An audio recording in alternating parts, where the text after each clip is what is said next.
வணக்கம், நான் பிகே.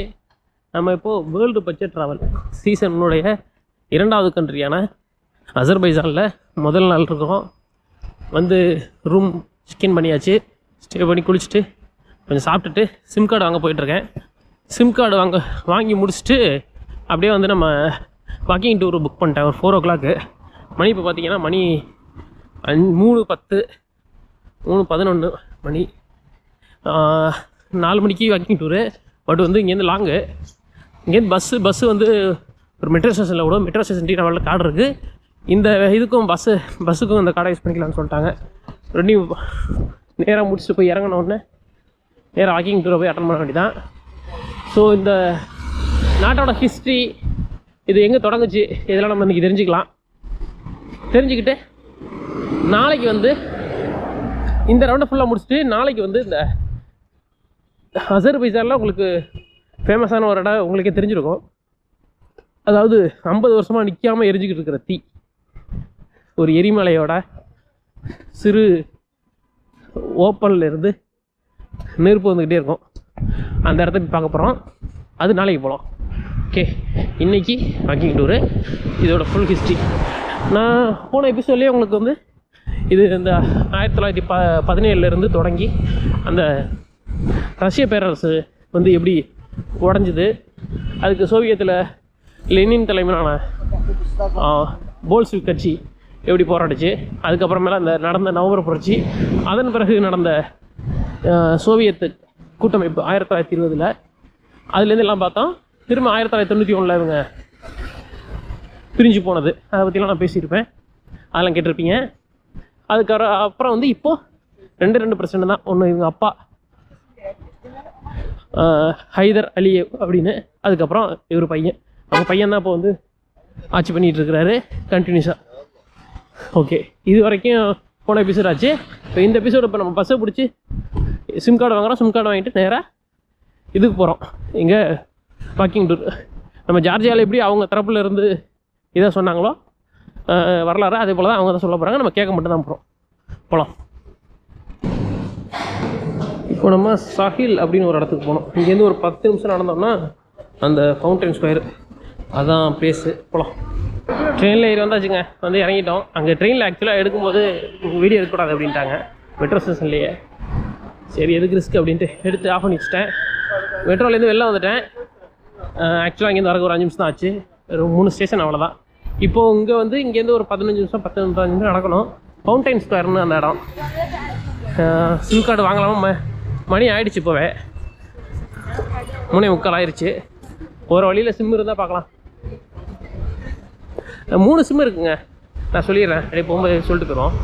ஒன்று வந்து அசர் செல்லு, 2வது பாக்ஸ் செல், அந்த பாகு அப்படின்னு இருக்குல்ல, அதுதான் பாக்ஸ் செல். அப்புறம் வந்து நார் அப்படின்னு 3 இருக்குது. இந்த நார் அப்படிங்கிறது வந்து ஒரு ப்ரைவேட் கம்பெனி தான். அது வந்து இப்போது வந்து இங்கிலாந்துலேருந்து ஆப்ரேட் ஆகுதுல, இங்கிலாந்து தலைமையாக வச்சுருக்க வோடஃபோன் கூட டைப் வச்சுருக்கிற ஒரு கம்பெனி, அது வந்து நார். அடுத்து வந்து அசர் செல் வந்து கவர்மெண்ட்டோட கம்பெனி. அது வந்து 96 ஓப்பன் பண்ணாங்க. அந்த அசர் செல் வந்து துருக் செல்னு ஒன்று துருக்கியில் இருக்குது. அந்த துருக்கி கம்பெனி தான் வந்து இவங்கள்ட்ட பேசி கவர்மெண்ட்லேயே ஒன்று ஆரம்பிங்க அப்படின்னு. ஏன்னா அதுக்கு முன்னாடி ப்ரைவேட் இன்னொன்று இருந்துச்சு, அதையும் நான் ட்ரை சொல்ல நடத்தேன். துருக் செல் வந்து இவங்களை ப்ரப்போஸ் பண்ணி கவர்மெண்ட் தரப்பில் ஆரம்பிக்க சொல்லி முழுக்க கவர்மெண்ட்டே ஃபண்ட் பண்ணி ரன் பண்ணிட்டு, நம்ம ஊரில் இந்தியாவில் வந்து BSNL மாதிரி இது அசர் செல்லுங்க. அடுத்து வந்து இந்த 3வது இருக்கிறது தான் பாக்ஸ் செல். ஃபஸ்ட்டு அவங்க தான் ஓப்பன் பண்ணாங்க 1994 1994 ஒரு ப்ரைவேட் கம்பெனியும் கவர்மெண்ட் ஹெல்ப்போட தொடங்கப்பட்டுச்சு. அவங்க தான் சொல்கிறாங்க, நாங்கள் வந்து ஒரு 90% எல்லாத்தையும் கவர் பண்ணி நாங்கள் தான் வச்சுருக்கோம், எங்கள்கிட்ட தான் எல்லா வாடிக்கையாளர் இருக்காங்க அப்படின்னு அவங்க சொல்லிக்கிறாங்க. பட் நாங்கள் கேட்கும்போது, நாங்கள் ஹோட்டலில் ரிசப்ஷனில் கேட்கும்போது அசர் செல் வாங்குங்க, அசர்பைஜானுடைய கவர்மெண்ட்டோட இது, அதை வாங்குங்க அப்படின்னாங்க. சரி, ஓகே, நம்ம எங்கே போனாலும் பொது போக்குவரத்து கவர்மெண்ட்டை யூஸ் பண்ணணும். அந்தந்த நாட்டோட அரசுக்கு நம்ம செலவு பண்ணோன்னா அது மக்களுக்காக போய் சேரும் அந்த காசு. ப்ரைவேட்டுக்கு பண்ணுறது முடிஞ்ச வரைக்கும் அப்படி பண்ணிக்கிறது நம்ம. ஸோ அசர் செல்லே வாங்கிடலாம் முடிவு பண்ணியாச்சு. பட் நேரம் இல்லை, நம்ம வந்து இதை முடிச்சுடுவோம் வாக்கிங் டூரை அவங்க கூடவே. அதுக்கு பிஃபோராக டைம் தான் வாங்குவோம், இல்லைனா முடிச்சுட்டு கூட வாங்கிக்கலாம், ஒன்றும் பிரச்சனை இல்லை. ஏன்னா இதை கேட்டு வந்துட்டோம்ல. சிம் கார்டு எல்லாமே இவ்வளோ தூரம் ஒரு நாளே முடிய போகுது.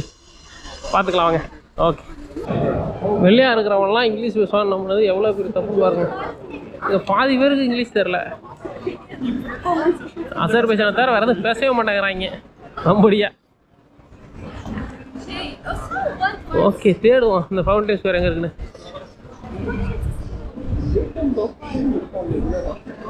அவங்க ரஷ்யனி மறந்துருப்பாங்கன்னு நினைக்கிறேன். அது சீனியர்ஸ் தான் லைசன்ஸ் பேசுவாங்க, இவங்கெல்லாம் மறந்துருக்க வாய்ப்பு இருக்குது. ஜார்ஜியாவோட இங்கே வந்து ஓரளவுக்கு இந்திய முகங்கள் பார்க்க முடியுது.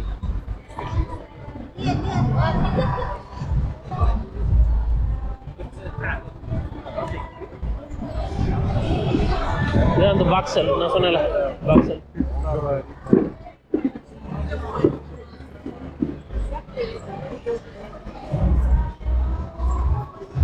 நம்ம வந்து கேஎஃப்சி தான் போனோம், போயிட்டுருக்கோம், கிட்டத்தட்ட போகலாம். இதான் காட்டுது, பக்கத்தில் காட்டுது கேஎஃப்சி. ஆஃப்லைனில் தேடி போயிடும். நம்ம டயத்துக்கு வந்தாச்சுங்க. 3:55 வந்தாச்சு. நம்ம 55:56 அங்கே ஒருத்தர் இருக்கிறாரு, அங்கே தான் இருக்கணும்.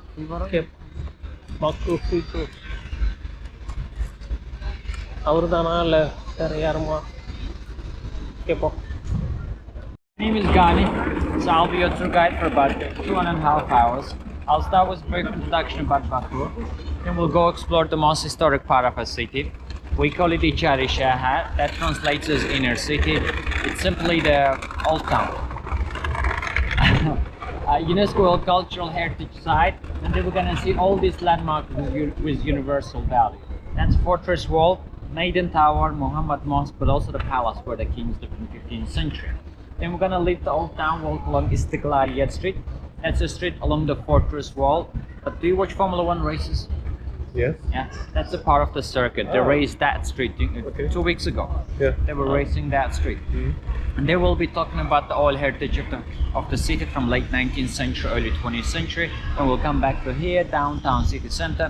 No wonder KFC and McDonald's located at the other end of the square in here. Not about American food culture, but I will give you the recommendation about Azerbaijani cuisine and places, but also the price range, so you can plan your evening accordingly to that. Okay, perfect. Yeah. Now, to start with a brief introduction, let me show you this map of Azerbaijan. So this highlighted area is Azerbaijan. We are right now here, city called Baku. All these dark green areas that you see here, they're the lowland areas. Baku is the lowest lying national capital in the world, 28 meters below the sea level. You want to have a rough idea, 3 more floors above this building and that's the sea level. Wow. Wow. Baku is also the largest city below the sea level. If it scares you, don't worry about it because Caspian Sea is below the sea level. Okay. Yeah, so no problem of the flooding. Now, the city that you know as Baku, in our native language we call it Baku. Baku. We don't know when it was founded, who founded it and what it really means. Until mid-19th century, the Shamakh was kind of in the medieval capital of Azerbaijan. That was where the Shirvan dynasty were residing. The Shirvan state that controlling the northeastern part of Azerbaijan. And Baku was all about the city confined within these fortress walls.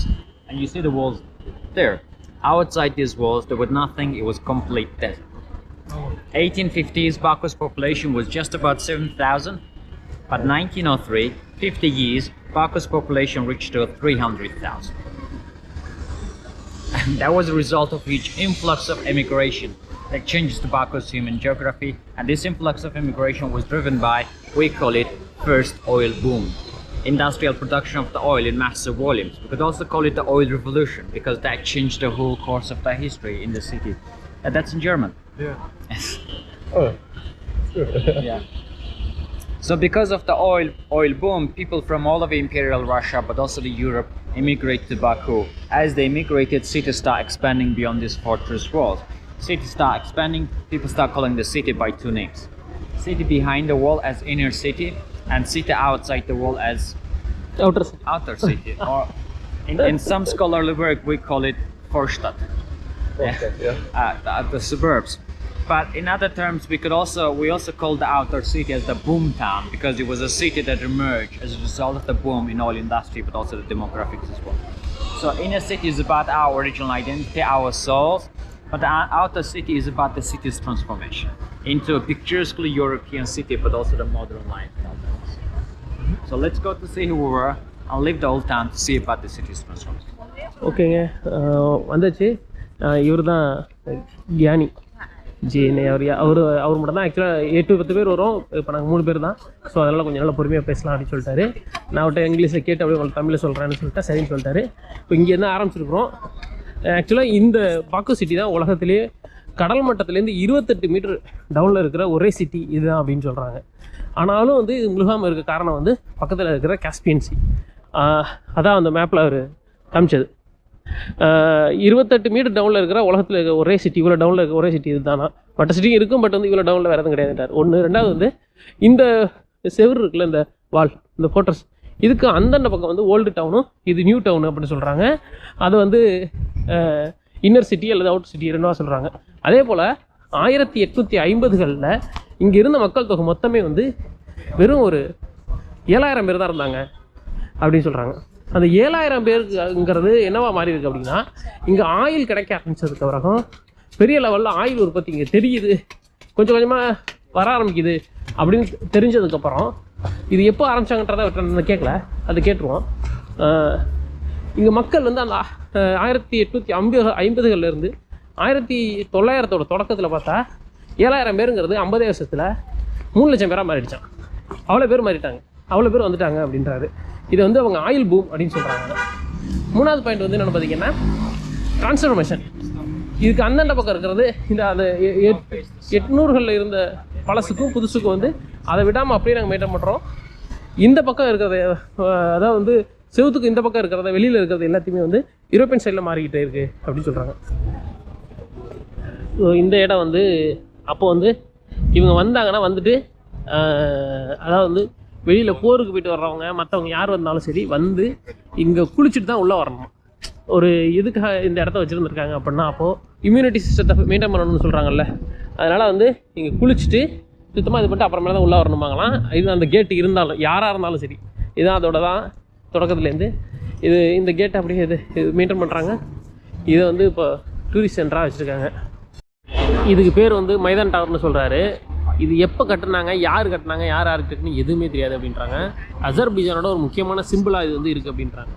இது வந்து இப்போ அசர்பைஜானுக்குன்னு நீங்கள் type பண்ணிங்கன்னா பில்டிங்கில் வந்து இந்த அங்கே ஒரு டவர் இருக்குல்ல, சைடில் இருக்குது ஃப்ளேம் டவர் சொல்லுவாங்க, அது வந்து இருக்குல்ல, ஃப்ளேம் டவர்னு சொல்லுவாங்க, அது வந்து இருக்கும். பட் வந்து பழங்காலமாக இதுதான் வந்து இது அசர்பைஜானோட இடமாக இருக்குது அப்படின்னு. யார் கட்டினா, எது கட்டினாங்க எதுவும் தெரியாது. மதம் சார்ந்து கட்டினாங்களா இல்லை கோயிலாக கட்டினாங்களா என்ன எதுன்னு எதுவுமே தெரியாதுன்றாங்க. ஏன்னா 9ஆம் நூற்றாண்டுலேருந்து 14ஆம் நூற்றாண்டுக்குள்ளே கட்டப்பட்டிருக்கலாம் அப்படின்னு சொல்கிறாங்க. அதுவும் டவுட்டாக இருக்குது அப்படின்றாங்க. இன்னும் சிலர் என்ன சொல்கிறாங்கன்னா, அதாவது வந்து இந்த கிங்கு இருக்காங்க இல்லையா, அந்த காலத்தில் இருந்த கிங்கு அவங்களோட பொண்ணு கேட்டாங்க அப்படி சொல்லி இந்த டவர் கட்டியிருக்கலாம் அப்படின்னு சொல்கிறாங்க. அதுவும் இல்லை. ஆனால் என்ன நடந்திருக்குன்னா, சமீபத்தில் இது அப்படியே இருந்திருக்கு. இப்போ வந்து இது மியூசியமாக யூஸ் பண்ணிட்டு இருக்காங்க. சமயத்தில் வந்து இந்த 1990 இந்த ஒரு 30-40 வருஷத்தில் என்ன பண்ணியிருக்காங்கன்னா, டிக்கெட்டை வாங்க வேண்டியது மியூசியத்தை பார்க்குறோன்னு பார்த்துட்டு மேலே போய்ட்டு மேலே கீழே வந்து செத்து போயிருக்காங்க. நிறைய பேர் தற்கொலை பண்ணியிருக்காங்க அதில். அதனால இது பெரிய பிரச்சனையாகி அந்த பக்கம் ஃபுல்லாக கிளாஸ்லாம் போட்டு அடைச்சி போலீஸ் போட்டு பாதுகாப்பு போடுற அளவுக்கு ஆயிடுச்சு அப்படின்றாங்க. அப்படியே கொஞ்சம் லெஃப்ட்டில் திரும்பினோம்னா ஒரு இன்ட்ரெஸ்டிங்கான ஒன்று இருக்குது. இந்த சிலை சிலை இங்கே பார்த்த மாதிரி இருக்குல்ல, எங்கே பார்த்தோன்னு தெரியல, நம்ம ஊர் சிலைகள் மாதிரியே இருக்குது. இப்போ நம்ம பார்க்க தொடங்கினது பூராவே யுனெஸ்கோவோட ஒரு பாட்டாக அங்கீகரிக்கப்பட்ட ஒரு இடம் சொல்கிறாங்க. இந்த இந்த பில்டிங் பூராவே வந்து ஒரு 3000 மக்கள் தான் வாழ்கிறாங்கன்னு சொன்னோம் இல்லையா. யாரும் எங்கேயும் எதுவும் விற்க முடியாதான். இது வந்து சிட்டி கவுன்சில் வந்து தடப்பட்டுருக்காங்க. இந்த மாஸ்க் வந்து பேர் ஒரு முகமது மாஸ்க். 1007 1008 இந்த டயத்தில் கட்டப்பட்டிருக்கலாம் அப்படின்னு சொல்கிறாங்க. பாக்குலேயே வந்து மிக பழமையான ஒரு மினரத்து, இந்த இதுதான் மினரத்துன்னு சொல்லுவோம். அந்த மேலே நிற்கிது இல்லையா, இஸ்லாமியர்களுக்கு தெரியும், மினரத்துன்னு சொல்லுவோம் இதை. இது கட்டப்பட்டதுலேயே வந்து இதுதான் மிக பழமையான ஒன்று, பாக்குல இருக்கிற மினரத்தில் இது ஒன்று அப்படின்னு சொல்கிறாங்க. இதை லாக் பண்ணி தான் வச்சுருக்கிறாங்க, யாரும் யூஸ்லாம் பண்ணுறது கிடையாது. இது வந்து ஒரு எப்படி சொல்கிறது, ஒரு இந்த அசர்பைஜானுடைய ஒரு முக்கியமான இடம் அப்படின்னு இது பண்ணுறாங்க. இந்த பாட்டை வந்து மாதம் நான் கேட்டேன் அவர்கிட்ட, ஏங்க அதுக்கு மேலே டூம் இல்லையே அப்படின்ட்டு. அந்த காலத்தில் இது இஸ்லாமிய கட்டடக்கலை அப்படின்றது எப்படி இருக்குன்னு யாருக்குமே தெரியலங்க. அப்போ கட்டினது தான், அதனால் மேலே டூமு கிடையாதுன்னு சொல்ல முடியாது. டூமு இருக்குது இல்லை வேணும் வேண்டாம்னு நாங்கள் எதிர்பார்க்க முடியாது, இருக்குது இல்லைன்னு நாங்கள் குறப்பட்டுக்க முடியாது. ஸோ இந்த மாஸ்க்கு வந்து பகலே வந்து பழமையான மாஸ்க்கு. அந்த மினரத்து வந்து அசர்பைஜான்லேயே பழமையான மினரத்து இன்னும் ஸ்ட்ராங்காக நிற்கிது அப்படின்னு சொல்கிறாங்க. நம்ம அடுத்த இடத்துக்கு போகலாம். Here we could see Baku in 17th century. Like you, there was a person called Engelbert Kampfer, a German traveler. That's a German name, yeah. German traveler was in Baku in 1683. As he was traveling, he decided to make a picture of Baku, and that's what he drew. And then from this, we get the idea that how the Baku looked like in medieval times. You could see the Maiden Tower. You see a wall by the sea, and you see the palace at the top of a hill. From this, we get the idea that the Baku was fortress city. So the wall we saw, we can simply call it Baku Castle because it's completely confined. Completely within closed, the- yeah. like in Game of Thrones, right? All the families living in the fortress. Well, another German traveler. Oh, okay. Give me a link. Samuel Gottlieb. Berlin, yeah. This is the Maiden Tower here. That's a wall by the sea, and that's the palace at the top of the hill. The reason why all of them designed in a triangle reason, there's a reason, and that reason is visible from here. This is the photo by cameras. Top of a hill, palace where the kings lived in 15th century. But from here, where you can see terraces down towards the sea this way. So from this, we get the idea that the Baku was built like a Roman amphitheater. So there's this amphitheatrical view down to the Baku. So this give us the sense of the amphitheater. This is the top of a hill, and these are. And the sea is a stage. Yeah. Okay. 19th century, we got the plan of the city. And from this, we get the idea that the Baku was designed like a maze. The first inside that you march, you get lost. You can't find your way out. Two reasons why they designed the city just like this way. The first reason was to break the wind entering the city. And second reason was defensive element. Let's say enemy breaks the wall, they get lost inside the town. Their ability to maneuver within the city is very much limited as well. So the city's defender would start preparing the traps to ambush these enemy forces in this narrow labyrinth area, chop their heads down, prevent the king being captured by these enemy forces. So when it became a UNESCO site in 2000, they paid very careful attention to these three distinctive features of the Baku Old Town. And that's a fortress wall. It's an amphitheater. It's also a maze. Otherwise, the traditional method of the preserving the old town, you see particularly these walls, they don't have any architectural value. What they had to do, they had to destroy them, level it to the ground, and then create the sightline of the architectural pillars of the city. All those mosques in Baku, and then the palace where the dynasty lived up into the hill there. So you see them, you view them. Otherwise, your view is limited. You know, you have to walk around and find it and say, but the reason why they did it all this way, because so you could have a time travel back into the medieval times. Now we're gonna take one of these narrow streets, walking up to the king's palace, using one of these labyrinthine street. Okay, இந்த இடங்கள் பூரா வந்து இந்த city மொத்தமாக வந்து யுனெஸ்கோட்ட 2000களோட தொடக்கத்தில் தான் confirm பண்ணிக்காங்க. இது யாருக்கும் இது பண்ணக்கூடாது.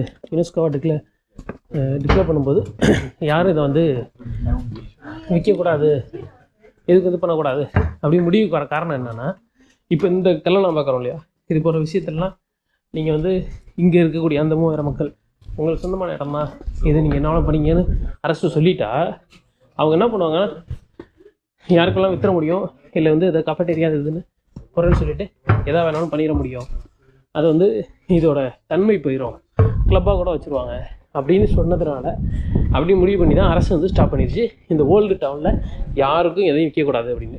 அதனால் சிலர் வந்து சொந்தமாக இதுமாரி எதை கண்காட்சி நடத்துறதுக்கு வாடகை கொடுக்குறது, ஒரு சின்ன டீ இது மாதிரி வச்சுக்கிறது, காஃபி ஷாப் மாதிரி வச்சுக்கிறது, ரெஸ்டாரண்ட் வச்சுக்கிறது, அதுபோல் தான் மெயின்டைன் பண்ணுறாங்களே தவிர, இதை கொஞ்சம் டெவலப் பண்ணி இதை வந்து தங்களோட வீடாக யூஸ் பண்ணிக்கலாமே தவிர நீங்கள் யாருக்கும் விற்கக்கூடாது அப்படின்றதுல அரசு ரொம்ப முடிவாக இருக்குது அப்படின்னு சொல்கிறாங்க. இல்லைன்னா இதெல்லாத்தையும் அடிச்சு தூக்கிட்டு எப்போவே வந்து ஒரு சைட்டாக மாற்றி விற்றுருப்பாங்க, ஃப்ளாட் போட்டு விற்றுருப்பாங்க அப்படின்னு சொல்கிறாங்க. இப்போ வந்து கிங்கோட பேலஸ்குள்ளே போகிறோம்.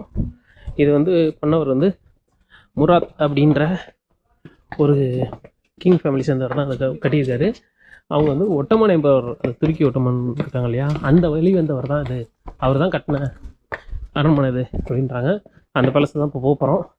அது எப்படி இருக்குது என்ன ஏதுன்றதை உள்ளே போனால் தான் தெரியும்.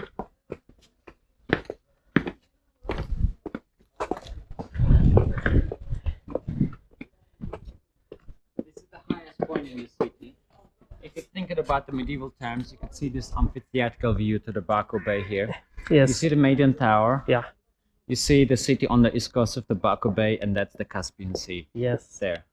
இந்த டிராயிங் தான் 16ஆம் நூற்றாண்டில் வந்து ஒரு ஜெர்மானியர் வந்து இங்கே வந்தப்போ அவர் வந்து இங்கே ட்ராவலராக வந்தப்போ அவர் வரைஞ்ச இதுதான் இப்போ கடைசியாக இருக்கிற before that we don't have anything. This is the 16th century.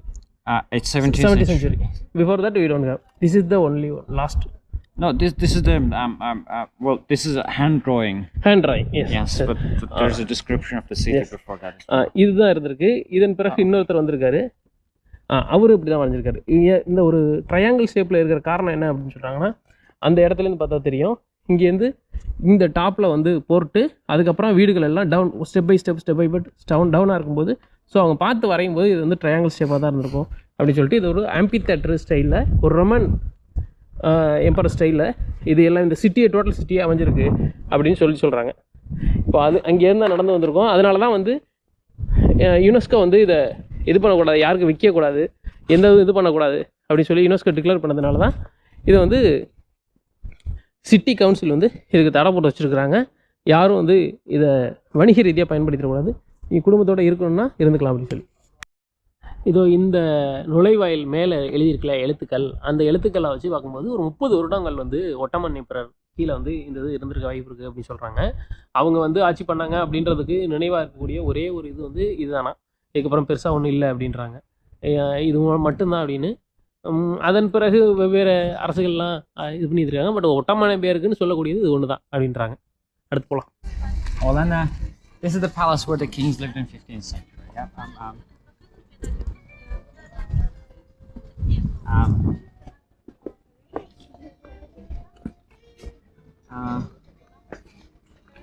15th century because another earthquake destroyed Shama. And then they moved to Baku. And then they construct this palace complex. It has a 3-level and then 7 courtyards. The first level is this one. It's a bathhouse. The kings needed a separate bathhouse. This is the second level. It's a burial wall for the king's families, and then this is the king's mosque. This is the third level. It's the courtroom where they would make the righteous decision, receiving the guests. This is the residence. They live with their family, friends, and servants. And this is the tomb for Sufi scholar. That's where the kings lived in. That's where the Sufi scholars lived in 15th century. Now, if you want to come here and look at this image right now. Mm-hmm. This is a picture, the same view from 1898. You see the king's mosque here. Mm-hmm. You see the burial wall for the king's families, and you see the crest of mountain, empty, nothing. So the city skyline and landscape dramatically and drastically changed in the last 120. இந்த இடத்துல இருந்தீங்கன்னா நீங்கள் வந்து கடந்த 600 வருடங்களுடைய அசர்பைஜானுடைய detail தெரிஞ்சுக்கலாம்ங்க. முதல்ல இந்த இடம், okay, இந்த மினரத்து, இந்த இது வந்து வரியல் அவங்களோட மயானமாக யூஸ் பண்ணியிருக்காங்க. அந்த ரெண்டாவது இருக்கு பாருங்க, அது பின்னாடி கோல்டு கலர்ல இருந்துருக்குல்ல, அது Oriental, religious and Persian. The golden bishops, pink palaces, imperial Russian time, colonial past, Soviet, white building, red roof building, high-rise buildings there, and above you see the flame towers. That's a futuristic 21st century. பர்ஃபெக்ட்டுங்க. முதல்ல இருக்கிற முதல்ல இது இருக்கு இல்லையா, இந்த டூமு, இது வந்து இதுவும் இந்த மினரத்தும் வந்து இவங்களோட டயத்தில், அதாவது வந்து இந்த அசர்பைஜான் மன்னர்களுடைய டயத்தில் 10ஆம் நூற்றாண்டு 12ஆம் நூற்றாண்டு அந்த டயத்தில் இருந்த இடத்துக்கான ஒரு அடையாளம் இது. அப்படியே கொஞ்சம் பின்னாடி போனீங்கன்னா 2 கோல்டு ஃபிஷ் இருக்குல்ல, அது ரெண்டும் வந்து ரஷ்ய பேரரசு, ஜார்மனர் ரஷ்ய பேரரசு இருந்துச்சுல்ல, அவங்களோட அடையாளம். அதுக்கு அடுத்து இருக்கிற பில்டிங்கை பார்த்தீங்கன்னா ஒரு சந்தன கலர் இதில் மார்பிள், கிரானைட் மார்பிள் எல்லாம் ஹைரைஸாக இருக்குது பாருங்கள், அந்த பில்டிங்கு. அதுக்கு அடுத்து இருக்குது சிவப்பு ரூஃபு, வெள்ளை தூணு இருக்குல்ல, அந்த பில்டிங்கு. அப்படியே அடுத்த 2 பில்டிங் பார்த்தீங்கன்னா அட்மினிஸ்ட்ரேஷனுக்காக பண்ணது. இது எல்லாமே வந்து 1991 இவங்க பிரிஞ்சாங்க இல்லையா சோவியத்து, அதுக்கு முன்னாடி வந்து லெனினு, ஸ்டாலினு அவங்களோட பீரியடில் பண்ணது இதெல்லாம். அப்படியே கொஞ்சம் தாண்டி பின்னாடி போனீங்கன்னா 21ஆம் நூற்றாண்டில் இப்போது வந்து 2000ங்களுக்கு பிறகு கட்டின அந்த ஃப்ளேம் டவர், இதை வச்சு நீங்கள் ஒரு 600 வருட வரலாற்றை வந்து பில்டிங்கை அதில் நீங்கள் பார்த்துக்கலாம் அப்படின்றாங்க. ஸோ ரொம்ப இம்பார்ட்டண்டான ஒரு இடத்துக்கு கூட்டு வந்திருக்காரு. அவர் காமிச்ச பழைய ஃபோட்டோவில் இந்த பில்டிங்கெல்லாம் அப்படியே மறந்துட்டீங்க அப்படின்னா, அதாவது இந்த ரஷ்ய பேரரசுக்குன்னு சொல்லக்கூடிய அந்த 2 கோல்டன் ஃபிஷ் இருக்கு இல்லையா, அதை விட்டுட்டு மீதி இருக்கிறதெல்லாம் அப்படியே எடுத்துட்டிங்க பார்த்தீங்கன்னா அந்த மலையெல்லாம் தெரியும். அந்த மலை அங்கேருந்து இருக்கு பாருங்கள். இதான் இடம், இம்பார்ட்டண்டான பிளேஸ் தான் அது. இப்போ நம்ம உள்ள போகிறது மினியேச்சர் புக் மியூசியம். அதாவது வந்து அந்த எரிமலையிலேருந்து நெருப்பு ஒரு 50 வருஷமாக விடாமல் எரிஞ்சிக்கிட்டே இருக்கு அப்படின்னு சொன்னாங்க. அதை தான் பார்க்கறதுக்கு போகிறோம்.